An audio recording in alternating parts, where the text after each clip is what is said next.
Nick Molnar is something of an Australian icon. You can't really digest what's happening because a lot has happened very fast. The 30-year-old is credited with reinventing the spending habits of millions of millennials, earning a spot on his country's Young Rich list in the process. My co-founder and I made a rule very early on that we wouldn't watch the share price. And now, as the pandemic supercharges his payments business, its soaring stock price has shot him to billionaire status. My wife always says, just don't look down.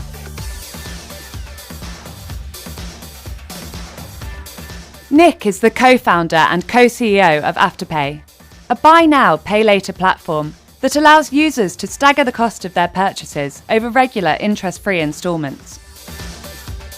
Here's how it works. Say I want to buy these $200 trainers, but don't want to part with all the cash up front. I can make an initial payment of $50, followed by $50 every 2 weeks until the full cost is paid off. If I miss a repayment, I'll be charged a late fee and blocked from the platform until all my payments are up to date. We pay the retailer the next day and then we assume all the risks, so it's our responsibility to recover the funds from the customers on the due date. The business was born here in Australia back in 2014 and in just 6 years has turned into a multi-billion-dollar public company. It now has more than 11 million active users and almost 64,000 merchants. From a little idea, it's been amazing to see it really catch on. Nick, a commerce graduate from the University of Sydney, noticed that young people's spending habits were changing. His theory? That young people had grown sceptical of traditional financial products like credit cards, which can lead to spiralling debt. So Nick teamed up with co-founder Anthony Eisen, an investment officer 18 years his senior, to create a millennial-friendly alternative for deferred payments. I actually founded Afterpay with my neighbour. Anthony and I got to know each other and we started speaking about this trend that I'd seen growing up in the 2008 financial crisis. So becoming an adult during that period of time was, pretty telling when you saw parents or friends of parents lose their jobs, and essentially the millennial cohort as a whole said, I'd prefer to spend my own money. I'd prefer to spend money on a debit card as compared to a credit card. According to a survey, just 1 in 3 adults aged 18 to 29 owned a credit card. That compares to more than half of 30 to 49-year-olds and around 2/3 of those aged 50 and above. After launching in late 2014, the business saw quick growth. Cash-tight consumers liked the 4 equal instalments model, while retailers, keen to boost sales, were happy to pay a small commission to get on the platform. Our thought process was, how do you turn this completely on its head, where rather than charging the consumer, you charge the retailer a small fee.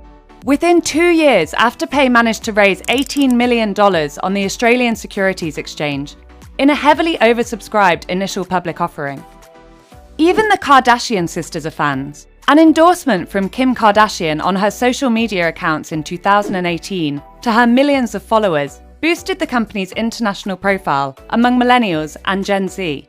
Her sister's cosmetics brand, Kylie Skin, is now one of thousands of major retailers, including Lululemon and Adidas, that have piled onto the platform as consumer habits evolve.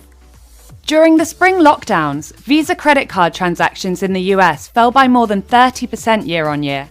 While debit card transactions also plunged in the same period, they recovered quickly in May, as consumers piled on retail and home improvement goods during their stay indoors. If you look at what's transpiring in the current pandemic, similar to what we saw in the 2008 financial crisis, there's this distinct shift away from credit to debit cards. That has also supercharged Afterpay's growth. After dropping to $8 Australian in March 2020, the share price was up 1,300% to hit a high of $105 Australian in November. Meanwhile, in May, Chinese tech giant Tencent paid more than $200 million for a 5% stake in the company. That has made Afterpay one of the hottest stocks in Australia and catapulted both Nick and Anthony, who each own 7% stakes, to billionaire status. Sometimes the share price goes up or goes down. I don't think it means that we're any better or worse business over those periods of time. Morgan Stanley is now predicting the stock could hit $120 Australian by the end of 2020. Afterpay's rapid growth hasn't been entirely well received though. Critics have argued that the platform encourages excessive and unsustainable consumer spending. Currently, buy now, pay later platforms such as Afterpay, Affirm and Klarna fall outside of consumer credit laws in most countries. Hyan Yang Chan, a Sydney-based senior consultant at market research firm Euromonitor, told me more.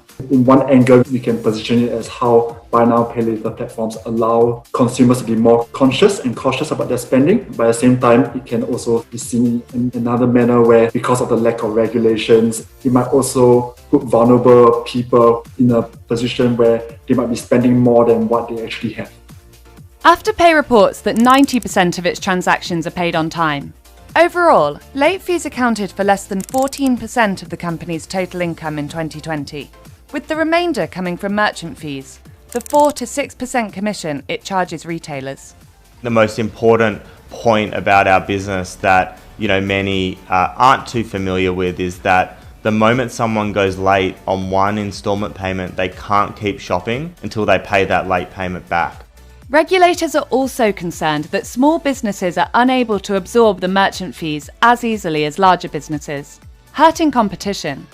I think the regulatory bodies are seeing not only how can we protect the consumers, but also how can we protect the merchants as well. I think this is something that is going to be ongoing conversations that we're going to continue for many years to come. Nick said the company is currently in voluntary discussions with regulators about such concerns. Even as the industry continues to grow apace, Afterpay has yet to turn a profit. In 2020, Afterpay's revenue doubled to $382 million, while losses halved to $16.8 million. The business is now focused on driving that growth forward. Key targets for that include the US, the UK, and Europe. To that end, Nick will be based in the States to lead their international expansion, while his co-CEO Anthony will be based in Australia. Different regions are in different phases of growth. In Australia, 1 in 3 millennials use our service every month. In the US, we processed over 4 billion of volume in the past 12 months, but it's our second full year and we're really just getting started.